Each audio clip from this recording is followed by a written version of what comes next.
할렐루야. 아멘. 오늘도 은혜를 사모하여 이 수요 예배 이 저녁에 나오신 우리 성도님들을 주님의 이름으로 축복합니다.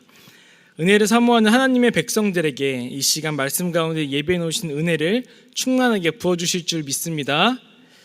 오늘 말씀은 복음서에 소개되는 여러 가지 사건 중 우리가 너무나도 잘 알고 또 매우 중요하게 여겨지는 한 사건을 다루고 있습니다.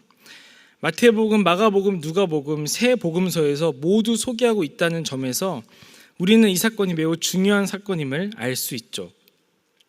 본문의 내용을 간단하게 살펴보면 다음과 같습니다. 예수님께서 제자들에게 질문을 먼저 하십니다. 사람들이 나를 누구라 하느냐? 사람들이 예수님에 대해서 뭐라고 말하는지, 어떻게 생각하고 있는지를 물어보시는 것이죠. 이 예수님의 질문에 제자들은 어떤 사람들은 세례 요한이 부활했다고 생각하고, 어떤 사람들은 구약에서 예언한 엘리야가 돌아온 것이라고 생각하고, 또 어떤 사람들은 오랜만에 나타난 하나님의 선지자, 하나님이 보내신 선지자라고 생각합니다 라고 대답했습니다. 예수님께서 이어서 질문하셨습니다. 그러면 너희는 나를 누구라 생각하느냐? 그러자 베드로가 주는 그리스도이십니다, 또는 마태복음에서는 주는 그리스도시요 살아계신 하나님의 아들이십니다, 이렇게 대답했습니다. 이 간단한 두 번의 질문과 이 두 번의 대답이 이렇게 중요한 이유는 아마도 우리가 보고 있는 이 성경이 복음서이기 때문일 것입니다. 예수님이 누구신지, 예수님이 어떤 분이신지를 우리에게 소개하고 알려주기 위해 쓰인 책이 이 복음서인데, 이 예수님의 두 번째 질문, 너희는 나를 누구라 하느냐와 이 질문에 대한 베드로의 대답, 주는 그리스도십니다. 이 베드로의 대답은 예수님이 누구신지, 어떤 분이신지 예수님에 대해서 성경을 읽고 있는 우리에게 직접적으로 명확하게 알려주는 그런 본문이기 때문이죠. 그래서 예수님과 제자들 사이에 있었던 이 간단한 대화, 특별히 예수님의 두 번째 질문과 이 질문에 대한 베드로의 대답을 복음서의 저자들은 중요하게 여겼고 셋 다 기록했다는 것입니다.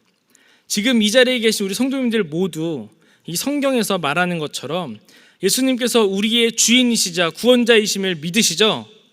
아멘. 네. 그런데 이 베드로의 고백을 더 위대한 고백으로, 더 깊은 신앙의 의미로 꾸며주는 장치가 오늘 본문 가운데 숨겨져 있는데요. 바로 이 대화가 진행되고 있는 곳이 빌립보 가이사랴라는 장소였다는 것입니다. 이 빌립보 가이사랴라는 곳이 어떤 곳인지를 이해하는 것이 중요한데, 먼저 이 빌립보 가이사랴는 굉장히 아름답고 비옥한 곳이었습니다.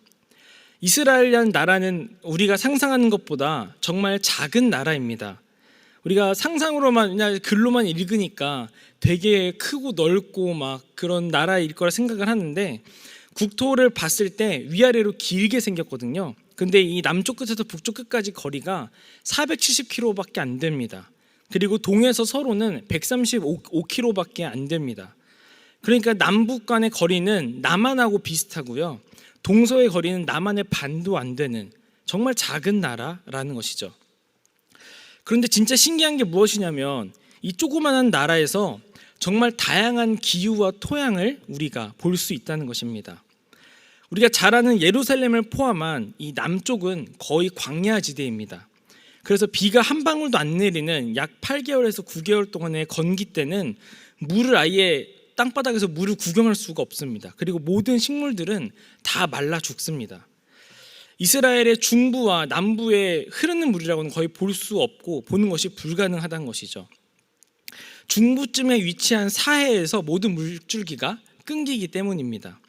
그런데 이제 차를 타고 북쪽으로 올라가면서 이제 창밖을 보면 너무나 신기하게도 북쪽으로 올라가면 올라갈수록 점점 나무와 풀이 많아지고 땅이 비옥해지는 변화가 마치 그라데이션 보는 것처럼 이렇게 변하는 것이 눈에 보입니다. 보이지 않던 하천이 보이고 강도 보이고, 그리고 그 사진 한번 보여주시겠어요? 네, 저게 래프팅 사진인데 저 앞에 있는 게 접니다. 요단강 상류에서 래프팅을 하는 사진인데요. 이렇게 이스라엘에서 유일하게 수상 스포츠를 할 수 있을 정도로 물이 많고 비옥한 곳이 바로 이 갈릴리 상류, 이 요단강 상류, 이 이스라엘의 북쪽이라는 것이죠.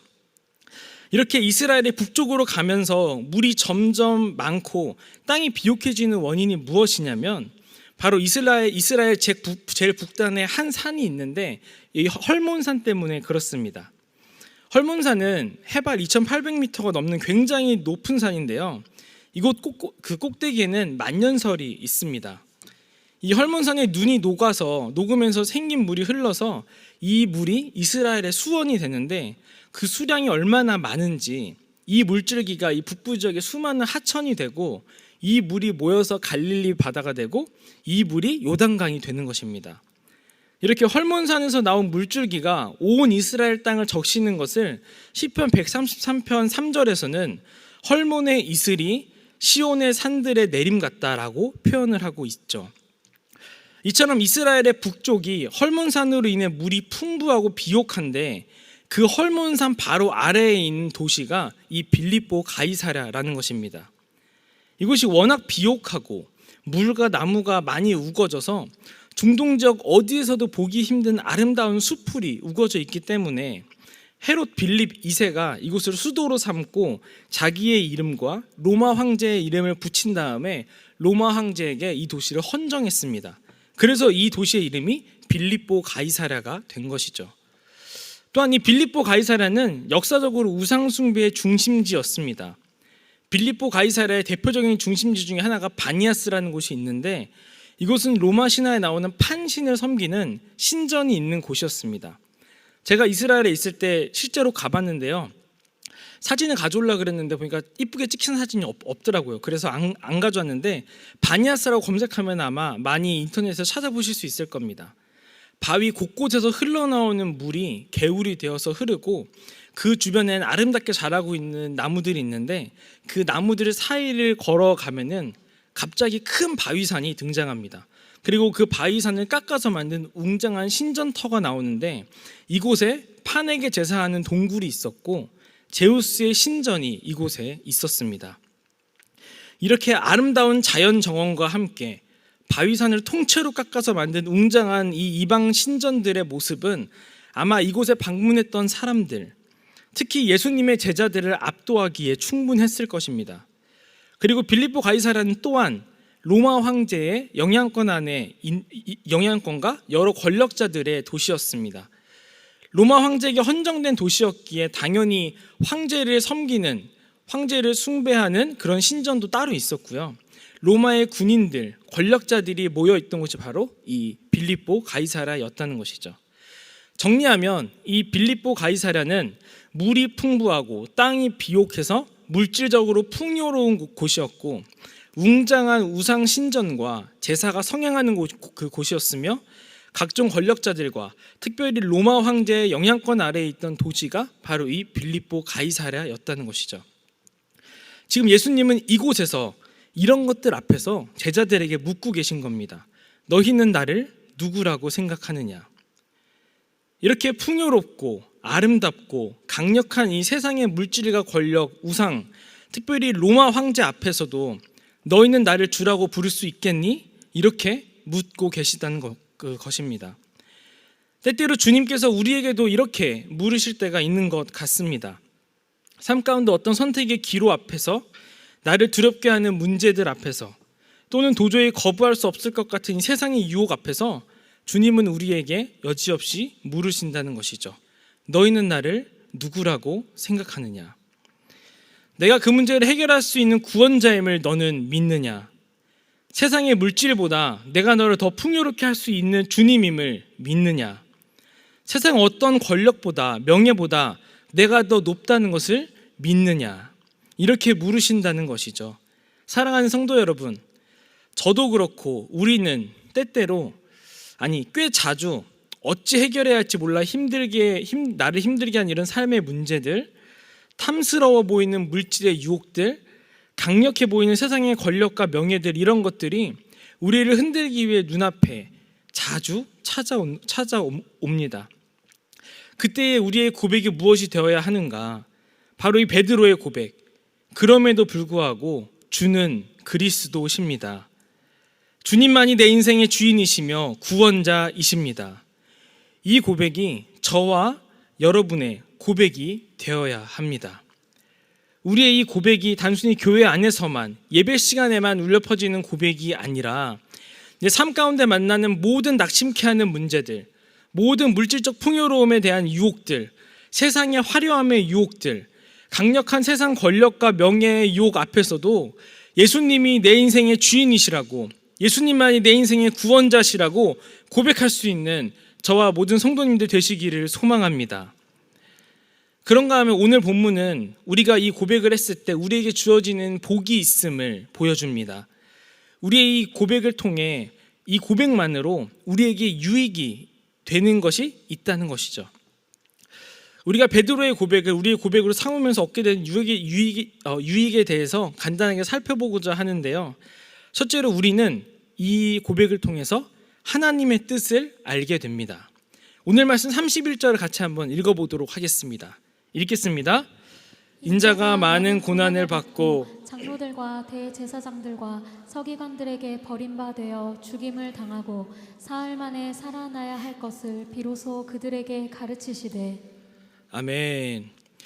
예수님께서는 베드로의 고백, 주는 그리스도이십니다, 이 고백을 들은 후에야 그들에게 앞으로 일어날 일과 하나님의 뜻에 대해서 비로소 가르쳐 주십니다.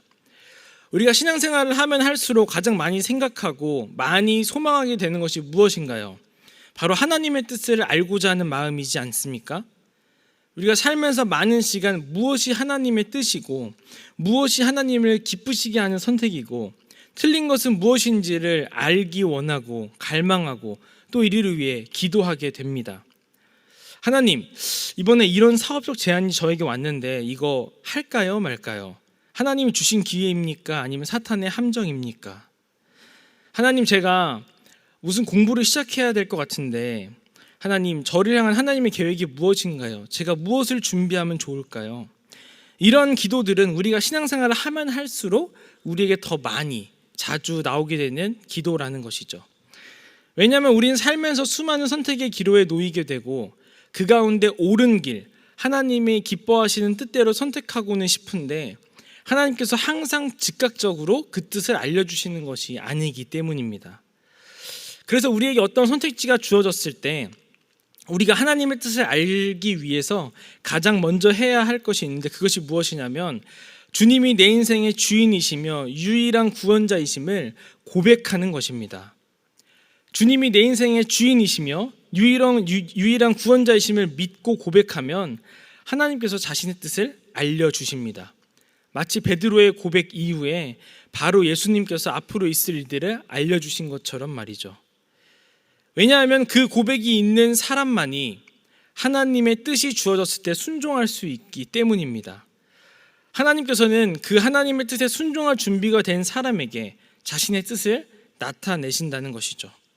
창세기 15장에 보면 하나님과 아브라함이 언약을 맺는 장면이 나옵니다. 처음에 하나님께서 아브라함에게 환상 중에 나타나셔서 하나님 자신이 아브라함의 방패요, 큰 상급이 되어주시겠다고 약속하십니다. 그러자 아브라함이 그 마음속 깊은 곳에 있던 고민을 하나님께 내려놓습니다. 하나님, 저에게 무엇을 주시려고 하십니까? 사실 제가 나이는 많은데 아직 자식이 없어서 내가 아끼는 종 엘리에셀에게 하나님이 저에게 주신 그 모든 것들을 물려주려고 합니다 라고 이야기를 하죠. 그러자 하나님께서 아브라함에게 이렇게 말씀하십니다. 엘리에셀이 아니라 너의 몸에서 난 자가 너의 상속자가 될 것이다. 저 하늘의 뭇별을 봐라. 너의 자손이 이와 같이 셀 수 없이 많게 할 것이다. 솔직히 말도 안 되는 것이죠. 아브라함과 사라의 나이가 이미 70, 80에 이르렀고 자식을 잉태할 수 없는 몸이 되어버렸는데 어떻게 자식을 기대할 수 있으며 셀 수 없이 많은 후손을 기대할 수 있겠습니까? 하지만 이에 대한 아브라함의 반응은 달랐습니다. 우리 창세기 15장 6절을 같이 한번 읽어보도록 하겠습니다. 읽겠습니다. 아브라함이 여호와를 믿으니 여호와께서 이를 그의 의로 여기시고. 아멘. 아브라함이 여호와 하나님께서 하신 그 약속을 믿었다고 말합니다.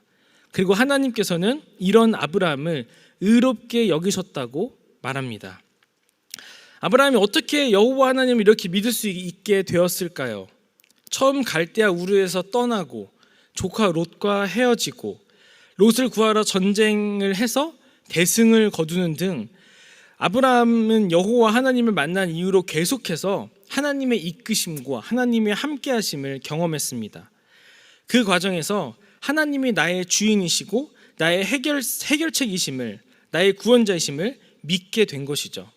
그리고 15장에 이르러서 아브라함의 자손에 대한 하나님의 뜻을 알려주셨을 때 아브라함은 이를 믿을 수 있게 된 것입니다. 사랑하는 성도 여러분, 우리에게 예수님이 지금도 살아계시고 예수님이 내 인생의 주인이자 내 인생의 구원자이심을 믿고 고백한다면 하나님께서는 우리가 믿을 수도 상상할 수도 없는 그 하나님의 놀라운 계획과 뜻을 우리에게 알게 하시고 그 선한 뜻대로 우리를 살게 하실 것입니다. 항상 이 베드로의 고백으로 하나님의 뜻을 알고 그 뜻대로 살아가는 저와 여러분이 되기를 주님의 이름으로 축복합니다. 예수님이 내 인생의 주인이시오 그리스도이심을 고백하는 것의 유익 둘째는요, 나의 연약함을 알게 하신다는 것입니다. 베드로의 신앙 고백을 들은 예수님은 제자들에게 앞으로에 있을 일들을 가르쳐 주셨습니다. 예수님이 많은 고난을 받고 장로들과 대제사장들과 서기관들에게 죽임을 당할 것이고 사흘 만에 다시 살아날 것이다 라는 것을 알려주셨습니다. 그때 베드로가 예수님을 붙들고 항변했습니다. 주님, 그럴 수 없습니다. 주님 메시아이십니다. 이스라엘의 왕으로 등극하셔야죠. 종교 지도자들에게 죽임을 당할 것이라니요. 당치도 않습니다. 이렇게 항변하기 시작했습니다. 그러자 예수님께서는 베드로를 꾸짖으셨습니다. 사탄아, 내 뒤로 물러가라. 가히 충격적인 꾸짖음이 아닐 수 없는데요. 그러면서 예수님께서는 네가 하나님의 일은 생각하지 않고 사람의 일만 생각한다라고 말씀하셨습니다. 그런데 여기서 재미있는 것은 무엇이냐면 그렇게 베드로를 꾸짖으실 때 33절을 자세하게 보니까 예수께서 돌이키사 제자들을 보시며 베드로를 꾸짖으셨다고 말합니다. 왜 다른 제자들을 보시면서 베드로를 꾸짖으셨을까요? 다른 제자들 앞에서 베드로를 쪽팔리게 하려고 이렇게 하신 걸까요? 그것이 아니라 말은 안 했지만 다른 제자들도 베드로와 같은 생각이었기 때문에 베드로와 함께 다른 제자들에게도 예수님은 말씀하신 것입니다. 베드로가 비록 주는 그리스도십니다 라고 고백은 했지만 베드로와 제자들의 마음속에 있는 그리스도는 정치적 군사적 메시아였습니다. 그러니까 베드로의 머릿속에 있는 예수님의 앞길은 로마를 무찌르고 모든 종교 지도자들에게 잘못된 것들을 바로잡아서 진정한 하나님의 나라를 회복시키고 거기에 왕으로 등극하는 것, 그리고 좌편 우편에 그 바로 옆에서 1등 공신으로 자신들이 앉아있는 그런 앞길과 꿈을 꾸었다는 것이죠. 이런 꿈을 가지고 있던 베드로와 제자들에게 예수님께서 대제사장에게 죽임을 당한다는 이 말씀은 이해도 안 되고 상상하고 싶지도 않은 일이었던 것입니다. 예수님께서는 이런 베드로와 다른 제자들을 꾸짖으신 다음에 그들에게 십자가를 가르치십니다. 예수님께서 베드로에게 사탄이라고까지 하면서 혼을 내셨지만 그래도 그들을 포기하지 않으시고 십자가를 가르치시는 모습에서 우리는 이 베드로와 제자들을 향한 예수님의 사랑의 마음을 볼 수 있습니다. 만일 예수님께서 베드로와 제자들을 포기할 생각이셨다면 이렇게 생각하셨겠죠. 이놈들 내가 지금까지 그렇게 가르치고 그렇게 내가 누군지 보여줬는데 이렇게 이해를 못하고 지 생각과 다르다고 대들기나 하고 아주 싹이 놀았네, 글렀어, 에휴 다른 제자들이나 찾아봐야겠다, 뭐 이렇게 생각하셨다면, 그래서 이들을 포기하셨다면 아마 예수님께서는 이 제자들을 혼내시지도 않으셨을 것이고 십자가에 대해서도 가르치시지도 않으셨을 것입니다. 왜냐하면 우리가 마가복음에서 계속 보면서 봤던 것처럼 예수님께서는 하나님의 뜻을 알기로 허락된 자와 허락되지 못한 자를 구분하기 위해서 비유를 들어서 설명하실 정도로 철저하게 이런 것들을 구분하시는 분이셨기 때문입니다. 다만 베드로에게 이렇게 충격적인 용어로 사탄아라는 이런 강력한 용어를 꾸짖으신 이유는 이런 베드로와 제자들의 생각을 바꿔주기 위해서였을 겁니다. 이렇게 따끔하게 혼이 나고 충격을 줘야 나의 잘못된 생각, 나의 연약함을 알게 되었을 때 그들이 깨닫게 되고, 그리고 또 그들은, 이 베드로와 제자들은 예수님을 떠나지 않았다는 것이죠. 왜냐하면 주는 그리스도라고 고백하고 믿고 있는 자들이었기 때문입니다. 우리가 가만히 생각해 보면 이 예수님의 말씀에, 내가 앞으로 고난당해서 죽을 거다라는 이 말씀에 제자들은 더 이상 예수님 곁에 남아있을 이유가 없었습니다. 자신들은 메시아이신 예수님과 함께 있다가 예수님이 이스라엘의 왕으로 짜잔하고 등극하실 때 한 자리씩 차지하려는 이런 세상적인 권력과 명예에 대한 로드맵을 그리고 있던 자들이었는데, 예수님이 왕으로 등극하시는 것이 아니라 죽임을 당한다니 예수님이 더 이상 그들의 기대에 충족되지 못하는 사람이 된 것이죠. 실제로 예수님의 이런 행로들 가운데, 이런 언행들 가운데 예수님을 따르던 그 수많은 무리들은 떨어져 나갔습니다. 하지만 베드로와 12 제자들은 예수님의 가르침을 받고 끝까지 남아 있었습니다. 이처럼 우리가 예수님이 내 인생의 주인이요 나의 구원자임을 고백할 때 우리 주님께서는 나에게 있는 잘못된 생각, 왜곡된 욕구들, 내가 가진 이런 연약함들을 깨닫게 하신다는 것입니다. 왜냐하면 예수님이 내 인생의 주인이요 나의 구원자임을 믿고 고백하는 사람은 예수님께서 강하게 꾸짖고 강하게 깨닫게 하셨을 때도 그 가르침을 받아들이고 변화될 수 있기 때문입니다. 마치 이런 것과 같습니다. 우리 아이들이 부모님이나 혹은 교회에서 전도사님 선생님들에게 간혹 잘못을 해서 혼이 날 때가 있습니다.